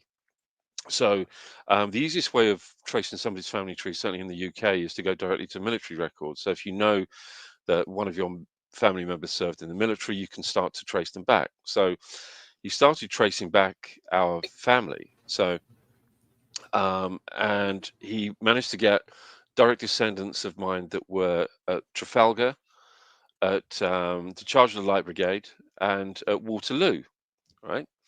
So then he started to trace his paternal family, because his mother is my father's sister, so my aunt. So he started tracing the other side of his family, and it turns out that my direct descendant on my side of the family and his direct descendant were both at the Battle of Waterloo together in exactly the same square, a meter away from each other. My 1 God, meter that's away from each balmy. other. That's Wow. bonkers. And what was bizarre is, you know, we both said, you know, if either of those men had died, or if those men had died, we would never have existed. It's utterly mad. And coincidentally, this gentleman actually has the same name as one of my sons. And my two descendants that were in the Charge of the Light Brigade also have both names of both of my sons. And that's even weirder. Even weirder. Yeah, so there you go. Okay, so and the Waterloo movie that Darth Plato mentioned, bloody great movie. It is probably the best adaptation that covers that topic. I would like to see a Trafalgar film, or a Trafalgar miniseries probably would be even better. And I think the reason that we didn't get one for a long time was, you know, to recreate that battle with the special effects of the day, i.e. miniatures, would just have been almost impossible. But, you know, now, you know, I think if somebody put some money into it, it could be a really good show if you told it from, because it was the French and Spanish navies, Trafalgar, wasn't it? I think. Yes, it was. Yeah. Portuguese, I forget. Yeah. And it would be, you know, great to sort of do it from various characters on the side of all the nations. You know, Nelson's wife would be an interesting character to do as well. I think he also had a mistress, if I remember rightly. Yeah, Lady Emma Hamilton. Mm-hmm. Yeah, so there's, you know, you've got your love triangle there, and plus there may have been a gay thing going on with Hardy. I mean, who knows? Kiss me, Hardy. Yeah, kiss me, Hardy. Yeah. So, or did he say kiss my Hardy? Could have been. It could have been. Hey. Even gayer.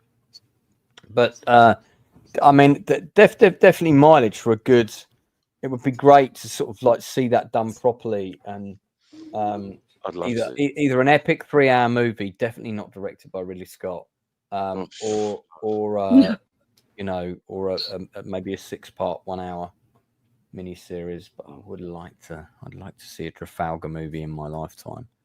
Who would you cast if you could? Oh, that's a good question. As Nelson, I don't know. I'd definitely put Tom Hardy in a movie somewhere. Possibly as like one of the main characters below decks. You know, like a sort of more of a working class type. But good question. Don't know. Probably put Nicholas Rowe in there as definitely one of Kevin the Bacon. officers. Right? Kevin Bacon. Kevin Bacon as Lord Kevin Nelson Bacon. in Trafalgar. That's casting against type, isn't it? Actually, I think Nicholas Rowe would make a fantastic Wellington. He would. He would. Yeah. So yeah. It's yeah. Anyway, okay. Well, we have come to the end. It's coming to midnight. I've had a very long day. So we're not gonna go over. It's been a day of meetings and recce's and more meetings, and then What is a recce? You keep saying recce, RECCE. What is that? Yeah, so it's when you do a reconnaissance of a movie reconnaissance. location. All right, okay. I was like, but Jesus. today was you've got location scouting, and then you do a rec, and then when you've chosen the location, you do a recce with your crew members to start planning the filming. And that's what we were doing today. So when are we getting a late night Lancey? I might do one. Not this Thursday, but I might do one next Thursday if I'm not too tired after the shoot, to do a bit of a digest of everything and just have a bit of a laugh. So they will be resuming soon.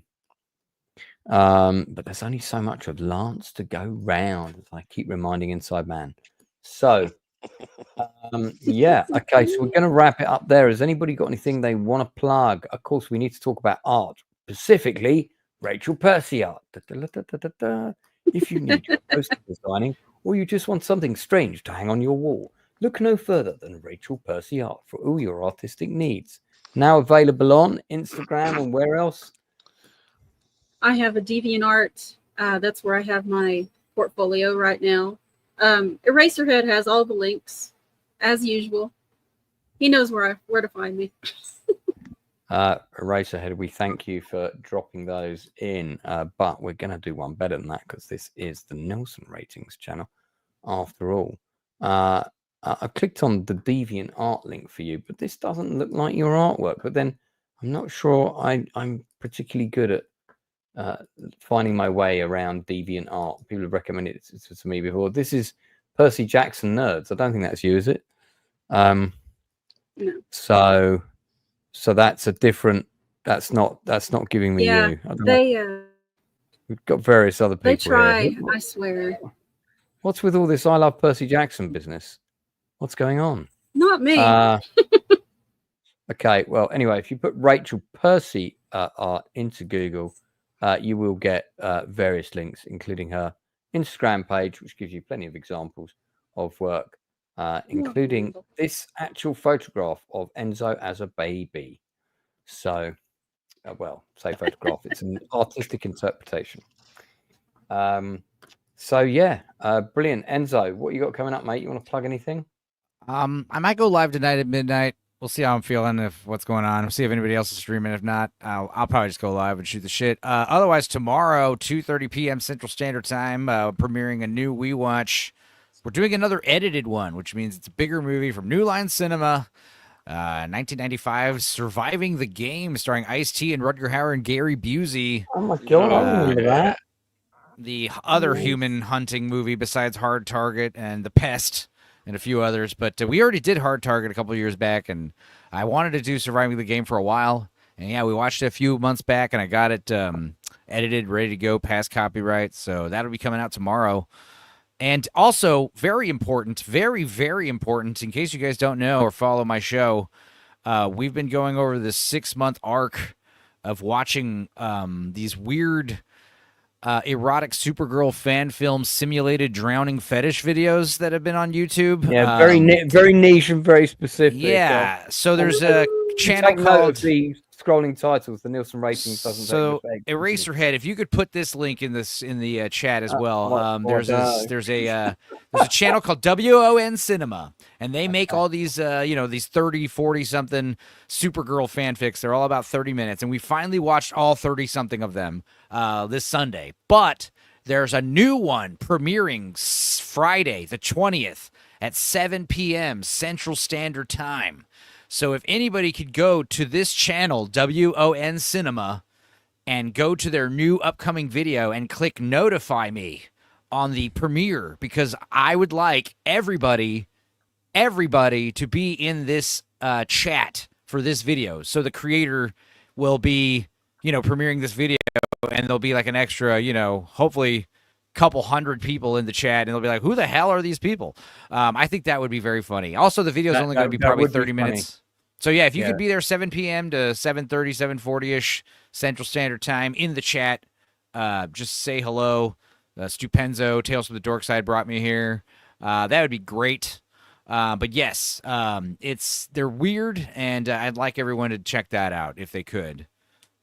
Yeah, and if you go and check out WON Cinema, I can guarantee you that there will certainly almost be a pool involved in the storyline, a swimming pool, and the swimming pool will look remarkably similar in each episode. They're all the same. It's basically every episode is a woman in a superhero outfit struggling or fighting another woman or pretending to drown in a very specific pool.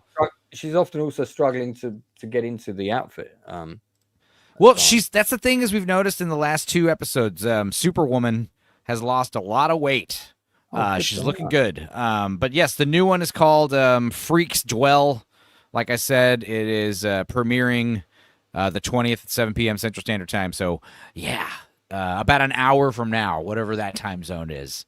You've lost Rachel. I don't know what happened, but maybe superhero costumes are not for her, or I think it might be that she just lost signal. Yeah. Also, keep in mind these are terribly made, so don't be expecting anything. You can watch some of the old ones, and you'll get an idea of what the hell this is. Or just like I said, watch last Sunday's live stream I did, where we watched 6 of those in a row. It's brain numbing. Yeah, so in case you didn't realize this was a comedy recommendation, as in, oh, Rachel's back.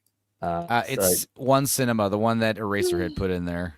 Yeah. Oh yeah. No, Eraserhead literally said, go slap the notification on YouTube/RFH 292 at that link. Go to that link and click the notification so your phone will alert you 30 minutes before the video premieres, and you'll be like, oh right. All right. Okay. Well, that's it. So remember, there is no Nielsen ratings next Tuesday. Because at least 2 of us will be on set that day. And we'll be back to give you a full report the following week. Dun, dun, dun, dun, dun, dun, dun. So that really is it, though, for us for today. Thanks very much for checking out. I'm going to head straight out because I'm pretty knackered. It's already gone midnight. And so I've got a couple of things to do before I head off. Thank you to my panel, my regular co-host, Stupenzo. The person who makes us all look amazing, Rachel Percy-Art, and the grumpy mumblings of the Inside Man. Without that unique combination, this channel would not be what it is. So that just remains for me to say thanks for everybody in the chat for taking part. Don't forget to tell the people that you care about that you love them. And it's a good night from me. And it's good night from them. Good night. He's creative, how about you?